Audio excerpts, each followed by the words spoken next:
talking about scope. So when we talk about scope, someone define what scope is for me. The definition of what is scope.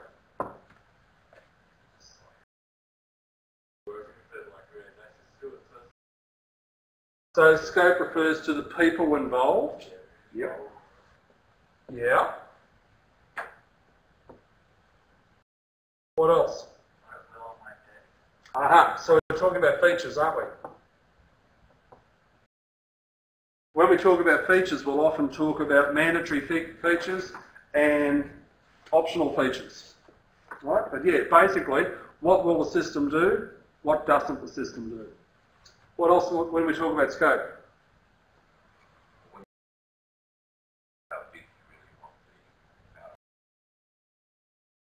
So you're talking about scale. Now you could take scale in terms of a whole range of different options, but one of them might be how many client records do we need to be able to store? What else comes under scope? Time.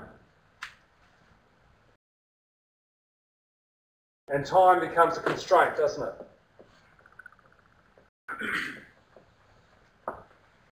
Okay, good. Other things within scope, we're talking about legal constraints. You all have to understand the legal constraints of what we're talking about here. Because when we start dealing with storing data, especially when we store data that holds people's personal records, we come under a whole series of different legal requirements that we have to follow.